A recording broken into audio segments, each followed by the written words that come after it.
मेरा नाम परवेज़ ख़ान मंदोखेल है। मैं जॉब से ताल्लुक़ रखने वाला हूँ और कॉन्ट्रैक्टर एसोसिएशन बलूचिस्तान का इंफॉर्मेशन सेक्रेटरी हूँ और उसके साथ साथ फाइनेंस सेक्रेटरी भी हूँ। मैं खैर मोहम्मद साहब आपका बहुत मशकूर हूँ कि आप हमारे दफ़्तर तशरीफ़ लाए और इस अहम मौजू पे आपने हमारे साथ बात करना मुनासिब समझा। अच्छा सर, हाल ही जो बारिशें हुए उसमें मुख्तलिफ डैम टूट गए। जी जी जी। तो हुकूमत ने ये सारा जो जिम्मेदारी है वो ठेकेदार पे आयद कर दी है। इस जी जी हवाले जी। से आप क्या कहेंगे? इस हवाले से तो ये तो बहुत डायरेक्ट अप्रोच होगा कि सारी ज़िम्मेवारी उन्होंने डाल दी ठेकेदार के सर पे। ठेकेदार बिल्कुल अपने आप को इसका वो कसूरवार मानता है कि जब इसके साथ इंजीनियर भी कटहरे में खड़ा होगा, इसके साथ कंसर्न मिनिस्टर भी कटहरे में खड़ा होगा, इसके साथ कंसर्न चीफ इंजीनियर और कंसर्न सेक्रेटरी भी उसी महकमे का कटहरे में खड़ा होगा, तब जब जाके वो फिर बात बनेगी कि कौन कसूरवार कितना है। और कसूरवार ये जो जिस रेटों पे हम आजकल काम कर रहे हैं, ये पीछे जो हमने जिन रेटों पे काम किया है 98 के शेड्यूल में, ये कुछ डैम्स अभी की बनी हुई हैं, कुछ 98 के शेड्यूल में बनी हुई हैं, मगर जिन रेटों पे हम लोग काम कर रहे हैं इस वक्त, ये डैम का बनना भी ख़ुद एक मुआज़ा है। जहाँ पे 50% जो है 50% के फ़ंड तक कमीशन और एक्सेप्टेंस की मद में चले जाते हैं, वहाँ पे डैम का ख़ुद बनना भी एक मुआज़े से कम नहीं है। मसलन मैं आपको बता देता हूँ कि इसमें कंसर्न मिनिस्टर जो होते हैं, जो इलाके के जिसके फ़ंड होते हैं या जिसका फ़ंड होना चाहिए, उसमें 14% मिनिस्टर के हो जाते हैं। 14% of the total cost of construction जो एक पीएनडी एक पीसी1 बनता है, उसके 14% जो है वो डायरेक्ट मिनिस्टर के पास चले जाते हैं। उसके बाद फिर वो कंसर्न डिपार्टमेंट का एक्सेप्टेंस होता है जो कि 10% से इरिगेशन का कम नहीं होता। फिर उसके बाद 12% जो होते हैं वो कमीशन की मद्देनज़र लग जाते हैं। फिर उसमें 7% इनकम टैक्स होता है। इनकम टैक्स शेड्यूल में हमारा प्रॉफिट जो होता है वो 20% होता है, मगर कटता हमसे टोटल कॉस्ट के 7% है। फिर 6% ब्यारे को चले जाते हैं। 49% जो है 49% ये आपके जो हैं इसमें करप्शन और इनकम टैक्सेस और ये रीजनल टैक्सेस की मद में चले जाते हैं।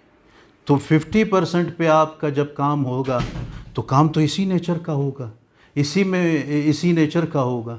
अगर आप अभी इन ठेकेदारों को और इनके कंसर्न डिपार्टमेंट के जो इंजीनियर्स हैं उनको ला के बिठाएँ कि किस कॉन्ट्रैक्टर ने ये 15% नहीं दिए मिनिस्टर के, ये 10% नहीं दिए डिपार्टमेंट के, ये 12% कमीशन नहीं दिया, आप आके बिठाएं। कसूरवार हम होंगे, बिल्कुल इसमें हमारी कसूर होगा, मगर ये जब आपके ओवरहेड्स इतने चले जाएंगे तो वो काम का नोयत और स्टैंडर्ड क्या रहेगा? आप ख़ुद भी फैसला कर लें खैर मोहम्मद साहब। ये चीज़ें ये कोई अनहोनी नहीं है। ये कोर्ट से लेके डिपार्टमेंट्स ब्यूरोक्रेसी से लेके फिर ये टेक्नोक्रेट से इंजीनियर से लेके सबको ये चीज़ें पता है, मालूम है। ये नॉर्मल प्रैक्टिस रूटीन है आपका। इसमें ये चीज़ें जब होंगी तो फिर डैम तो टूटने ही चाहिए। जब 50% ओवरहेड उससे शुरू में कट जाएं तो डैम को तो टूटना ही चाहिए था। तो जो खड़े हैं वो फिर गलत खड़े हैं। 50% के बाद वो गलत खड़े हैं, इंटेक्ट खड़े हैं, क्यों खड़े? जब ठेकेदार का ओवरहेड 50% से चला गया और उसकी शेड्यूल में प्रॉफिट 20% है और ओवरहेड उसके चले गए 40% से 50% से ज़्यादा हो गए, तो डैम का तो टूटना बनता है। बनाई जाए कमीशन, इंक्वायरी बिठाई जाए, इंक्वायरी में सबको बराबर ला के खड़ा किया जाए, इंजीनियर को भी खड़ा किया जाए, उस वक्त का जो कंसर्न मिनिस्टर था उसको भी खड़ा किया जाए और सेक्रेटरी को भी खड़ा किया जाए, इरिगेशन के चीफ इंजीनियर को भी खड़ा किया जाए, बिठाया जाए कमीशन के भाई ये क्यों हुआ, क्यों डैम टूटे हैं, लोगों की आबादी है, लोगों की ज़मीनें उजड़ गई और ये खुदा न ये कोई बारिशें हमारा कोई हर साल एनुअली कोई रेनफॉल नहीं है, ये हम ड्राई एरिड जोन के वाले हैं। ये कोई 10-15 साल में इस तरह की बारिशें होती है, उसको स्टोर करना होता है अगले 10 सालों के लिए, मगर ये स्टोर नहीं हुई। और खैर मोहम्मद साहब यहाँ पे एक बड़ी अच्छी बात करूँगा मैं, हमारी पूरी डेवलपमेंट पॉलिसी ही पॉलिटिसाइज्ड है। हमारी कोई डेवलपमेंट पॉलिसी मौजूद ही नहीं है, सिरे से ही मौजूद नहीं है। ये जो प्लानिंग एंड डेवलपमेंट आपका पूरा डिपार्टमेंट बैठा हुआ है, ये प्लानिंग एंड डेवलपमेंट कुछ नहीं कर रहा सिवाय टेंडरिंग के। यहाँ पे ब्यूरोक्रेट, पॉलिटिशियन और उसके बाद एग्जेक्टिव आपके टेक्नोक्रेट्स जो इंजीनियर हैं, जो एग्जीक्यूशन साइड के, इन सब का एक ही सिंगल एजेंडा है, वो है टेंडरिंग का।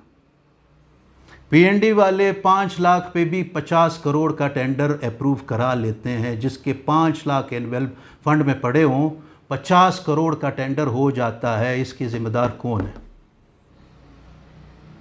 और आजकल जो ये महंगाई है, एस्केलेशन है, जिन रेटों पे हम लोग काम कर रहे हैं, ये कोई वो उससे कम नहीं है। पूरी डेवलपमेंट पॉलिसी ही आपकी कंप्रोमाइज्ड है। एक एसीएस कुछ नहीं कर सकता। यहाँ पे 30 एसीएस वैसे वो एसीएस के पोस्ट के मुंतज़िर बैठे हुए, वो अपने बॉस को खुद वो मिनिस्टर साहब को वो इनकार नहीं कर सकता कि सर इसके 5 लाख पड़े हुए हैं, आप 50 करोड़ का टेंडर करा रहे हैं, यहाँ पे 10 लाख पड़े हुए हैं, आप 2 करोड़ का टेंडर करा रहे हैं। तो ये पूरी पॉलिसी ही आपकी कंप्रोमाइज्ड है। ना इसमें फाइनेंशियल फेजिंग है, ना उसकी वो टेक्निकल कमेटी है, इस प्रोजेक्ट की स्क्रूटनी होती है कि ये प्रोजेक्ट किसके लिए है, किस तरह बना हुआ है। सिर्फ़ और सिर्फ आपकी पूरी पॉलिसी जो है वो टेंडरिंग तक मौजूद है, और टेंडरिंग में जिसको बेनिफिशरी है वो आपके ही पॉलिटिशियंस हैं, आपके ही ब्यूरोक्रेट्स हैं और आपके ही एग्जेक्टिव इंजीनियर हैं। ये सारी परसेंटेजें नई वर्क्स पे मिलती है। ऑन गोइंग को अगर आप एलोकेशन दें तो उनको ना डिपार्टमेंट को 14% मिनिस्टर को मिलेंगे, ना 10% वो डिपार्टमेंट को मिलेंगे, ना 6% एक्सेन को मिलेंगे। तो इस हवाले से आप लोगों ने कभी इनको किया कि भाई इस तरह क्यों कर रहे हैं आप? हमारी देखें, जहाँ काम लेते ही अवार्ड ही इसी तरह होता है, फंड्स बनते ही इसी तरह है कि भाई हमें एक्सेप्टेंस मिले। डेवलपमेंट आपका होता ही, एक मिनिस्टर इस वजह से डेवलपमेंट मांगता है कि उसको 3-4 पैसे एक्सेप्टेंस के बचें। तो वहाँ पे हम किसके पास जाएं? हमने किसी निजी महफिल में मेरे दोस्त ने कद्दू साहब से कहा था कि सर ये महंगाई आ गई है, बाकी तीनों सूबों ने वन टाइम एस्केलेशन अवार्ड कर दिया है, आपका क्या इरादा है? तो जाम साहब ने वो कद्दू साहब ने कहा कि भाई मैं अब जाम साहब के कामों के लिए पैसे रखूं, मसलन मैं ऑन गोइंग के लिए बिल्कुल नहीं रखूँगा, और जो खूँगा एस्केलेशन भी अवार्ड नहीं करूँगा, क्योंकि इसमें हमारी बड़ी रकम जो है इसी में ख़र्च हो जानी है। तो मैं अब जाम साहब के वो कामों को पैसे नहीं दे सकता। ये पॉलिटिकल बायसनेस है। जाम साहब ने फिर वो डॉक्टर साहब के काम इसी तरह कैप किए थे, डॉक्टर साहब ने फिर वो दूसरे सीएम के काम इसी तरह कैप किए थे। मसलन from the day 1 till the end contractor suffer करता है, कॉन्ट्रैक्टर की सफरेंस सबसे ज़्यादा है, from the allocation till release from finance, फिर उसके बाद आपका एक्सचेंज से रिलीज़ लेना, ये सारा पीएनडी से एलोकेशन मनवाना, ये सारा कॉन्ट्रैक्टर के वो है। और हर मोड़ पे, हर जगह पे कॉन्ट्रैक्टर कंप्रोमाइज़ करता है, और ये पैसे उनको अपने हक के लिए, अपने एलोकेशन मनवाने के लिए, अपना एलोकेशन लेने के लिए, फाइनेंस से अपना रिलीज़ लेने के लिए हर मोड़ पे एक बंदा बैठा होता है जिसने छड़ी हाथ में रखी होती है कि भाई हमारा परसेंट इधर रखो। नहीं, अगर ये इसी तरह रहेगा तो आगे भी इसी तरह डैम टूटते रहेंगे, रोड इसी तरह बह जाएंगे। सर, अगर ये परसेंटेजेस जो मैंने अभी आपको बताए हैं, अगर इन परसेंट्स पे काम मिलते रहें तो ना ही हमारी कोई डेवलपमेंट पॉलिसी होगी, ना ही हमारा कोई निज़ाम होगा, ना ही हमारा कोई काम का स्टैंडर्ड होगा। जब देखिए, मैं एक कॉन्ट्रैक्टर हूँ, मेरा यही एक बिज़नेस है, मैं कोई दवाओं का कारखाना नहीं चलाता, कोई इंडस्ट्री दूसरी मेरी है नहीं। मेरा जो शेड्यूल में जो प्रॉफिट है, जो बंदा लाखों करोड़ों लगा के एक काम लेता है, जो शेड्यूल में उसका 20% प्रॉफिट होता है, अगर वो प्रॉफिट उसको 10% भी इंश्योर हो तो ठेकेदार इन कामों पे कभी कंप्रोमाइज़ नहीं करेगा, ना उसको ज़रूरत है कंप्रोमाइज़ करने की। हमें भी ब्लैक शिप्स होंगे जो करते होंगे, मगर ये है अगर 10% 20% हमें शेड्यूल में प्रॉफिट है, अलाव है, रखा गया है, जिसके तहत हम टैक्सेस देते हैं, जिसके तहत हम वो अपने ओवरहेड संभालते हैं, जो दूसरे खर्चे करते हैं, अगर उसमें से हमें 10% भी मिले तो 10% भी जो है उस पर ठेकेदार वो हामी भर देगा काम करने की, ना उसमें कंप्रोमाइज़ होगा, ना उसमें कोई दूसरी स्टैंडर्ड में कोई कमी होगी। मगर अगर ये प्रैक्टिसेस रहें और यही पॉलिटिकल बाइसनेस रहा कि भाई जाम के कामों को मैंने नहीं देना है, जाम ने डॉक्टर साहब के कामों को नहीं देना है, डॉक्टर साहब ने फिर वो उनके कामों को कैप करना है, रैशनलाइज करना है। देखें, अगर एक ठेकेदार काम लेता है तो ठेकेदार को फाइनेंशियल फेजिंग का उसका मसला नहीं होना चाहिए। फाइनेंशियल फेजिंग हुकूमत का मसला होता है। फाइनेंशियल मैं क्यों भागूं पीएनडी के पीछे, अपने फंड्स के पीछे क्यों भागूं? जब काम अवार्ड हो रहा था, पहले साल के फ़ंड, दूसरे साल के फ़ंड, अगर 3 साल का प्रोजेक्ट है, उस 3 साल में हुकूमत ने मुझे वो फंड्स इंश्योर करने हैं। अगर वो रह गया पीछे तो इसमें मेरी कसूर कोई नहीं। ये बलूचिस्तान में आपका सबसे जो वाइटल दूसरा कंसर्न है, ये फाइनेंशियल फेजिंग का है। फाइनेंशियल फेजिंग इस वजह से नहीं करते कि अगर उन्होंने पूरे पैसे रख दिए तो उनकी फीसडीपी कम पड़ जाएगी, हर मिनिस्टर को वो खुश नहीं कर पाएंगे। तो वो हर किसी के लिए इतना रख लें कि ठेकेदार के पैसे से जेब से चले जाएं, वो एक्सेप्टेंस कमीशन दे के लोगों को खुश करें, बाद में काम हो या ना हो उनकी कोई कंसर्न ही नहीं है। डेवलपमेंट यहाँ इस गरीब सूबे में, जहाँ ज़राअत के बाद जो है कंस्ट्रक्शन सबसे बड़ा जॉब्स प्रोवाइडर है, लोगों को इनकम देने के लिए, लोगों को इनकम देने के लिए, उसमें आपका जो है बलूचिस्तान, उसमें ये लोग भी इस तरह की पॉलिटिकल बाइसनेस, पॉलिटिकल इम्प्रोवाइजेशन जो है वो ठेकेदार की करते हैं। अच्छा, तो उसमें भी आप लोगों की नुमाइंदे होंगे या नहीं?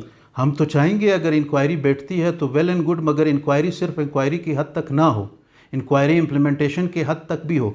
जो कसूरवार होगा, जो उस टाइम का मिनिस्टर होगा, जो उस टाइम का सेक्रेटरी होगा, जो उस टाइम का चीफ इंजीनियर होगा, जो उस टाइम का सुपरिटेंडिंग इंजीनियर होगा, जो उस टाइम का एक्सेन होगा, ये सारे गठेरे में बैठेंगे तभी इंक्वायरी का कोई हल निकलेगा। मगर ये है कि चोर चोर को नहीं पकड़ सकता। और इस परसेंटेजेस में मैं ठेकेदार को चोर भी नहीं कहूँगा। मैं ठेकेदार को इस परसेंटों पे काम करने को मैं कहूँगा कि ये ख़ुद भी एक वो बड़े अजूबे से कम नहीं है कि 50% काम के लोकेशन के वो उसमें चले जाएं और वहाँ पे डैम इंटैक्ट पड़ा हो। तो ये एक ख़ुद भी ये जो 50% आप कटवाते हैं तो इसमें आप क्वालिटी की कोई तवक्को ना रखें। अच्छा, एक बेहतर डैम के लिए क्या से क्या होना चाहिए? एक बेहतर डैम के लिए डिज़ाइन सबसे अच्छी, बहुत मस्बत डिज़ाइन हो, एक अच्छा डिज़ाइन हो, एक अच्छा इंजीनियर हो, इसकी टीम हो, और करप्ट जो आपकी लीडरशिप है उसका ना होना ये डैम के लिए सबसे इम्पॉर्टेंट है। एक करप्ट ऑफिसर का ना हो, एक करप्ट लीडरशिप ना हो, एक करप्ट सेक्रेटरी ना हो, और ये जो ओवरहेड है ये सारे आपके डैम में ही लगने चाहिए। तब जाके ठेकेदार को भी वो 20% आपकी जो शेड्यूल वाला प्रॉफिट है वो इंश्योर होगा। वो 20% ना हो, 10% हो, मगर वो क्वालिटी और स्टैंडर्ड वाला काम है, SOPs वाला काम है, वो बिल्कुल इंश्योर हो सकता है। अच्छा, जब ये डैम बन रहे थे जो टूट गए, जी, इनका चेक एंड बैलेंस भी होता है या नहीं? बस जो कमीशन लेता है वो दफ्तर में बैठा है? खैर मोहम्मद साहब, जब बंदा 12% कमीशन लेता होगा तो वो आपको किस तरह इंस्ट्रक्ट करेगा कि आप क्वालिटी की काम करें? जब आपने उसको 10% कमीशन एक्सेप्टेंस दिया होगा तब वो आपसे किस तरह क्वालिटी मांगेंगे? तो ठेकेदार तो उधर ही हाथ उठा लेगा कि सर मैं तो बिल्कुल नहीं कर सकता, मेरे हाथ उठे हुए हैं, मैं बिल्कुल नहीं कर सकता, इन रेटों पे आप मुझे काम करके दिखाएं। करोड़ों का इन्वेस्टमेंट होने के बावजूद भी ठेकेदार का जो है इनकम वो एक हेड क्लर्क से कम होता है, 1% भी नहीं होता कभी कभी। अगर इस तरह के इनपुट और ओवरहेड चलते रहें तो ठेकेदार का 1% हेड क्लर्क का कमीशन है, वो 1% भी नसीब नहीं होता ठेकेदार को। अच्छा, आजकल जो महंगाई है, हम जी, देख जी। रहे हैं कि आपकी जो रेट्स है वो पुराने हैं, जी, जी। तो किस तरह आप लोग इनको मैनेज करते हैं? मैनेज तो अभी फिर आपने एक बात ऐसी छेड़ी है कि इस पे 1000 बार आ जाए तो भी कम नहीं होगा।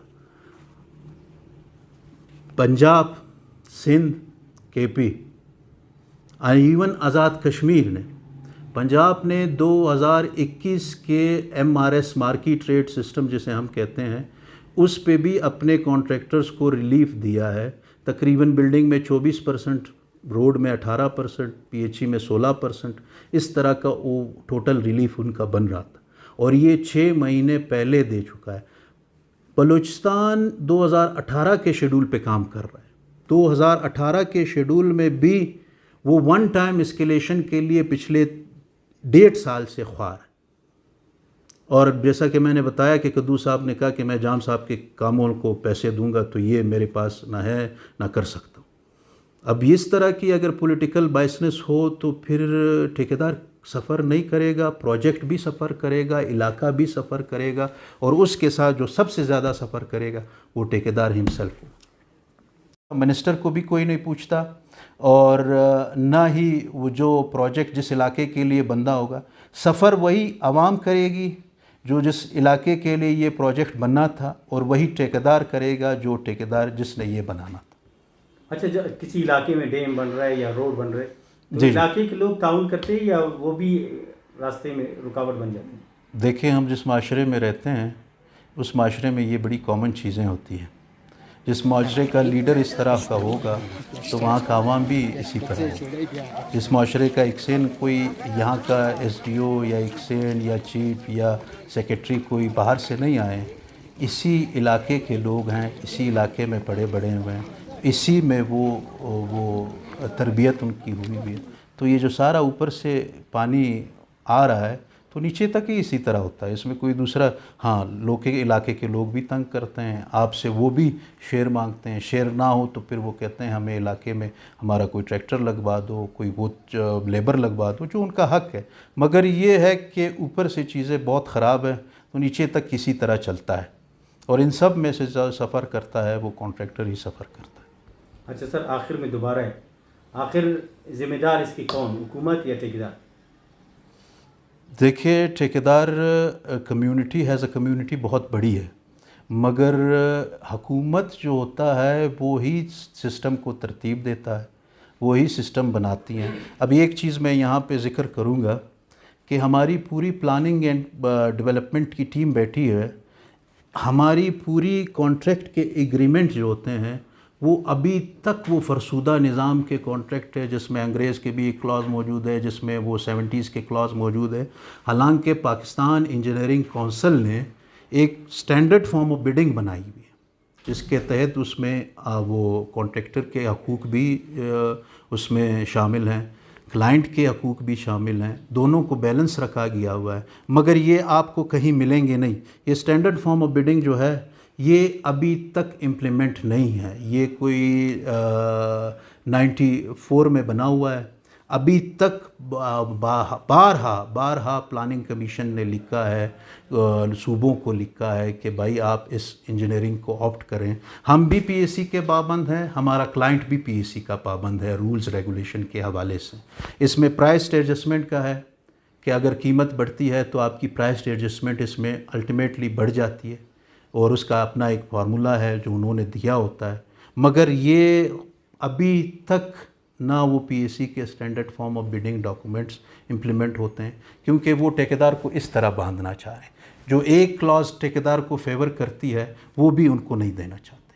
ये इनकी पॉलिटिकल विल ही, और इसके नीचे जो ब्यूरोक्रेसी है वो अपने आप को सेफ साइड रखने के लिए ये ठेकेदार को इस तरह बांध देती है कि ठेकेदार एक मजलूम है, कहीं ना कहीं से ये फिर वो उसको प्रेशराइज़ करके कहीं ना कहीं से फिर वो अपने काम निकाल देता है। मैं आपका बहुत मशकूर हूँ, आप तशरीफ़ लाए, बहुत मेहरबानी।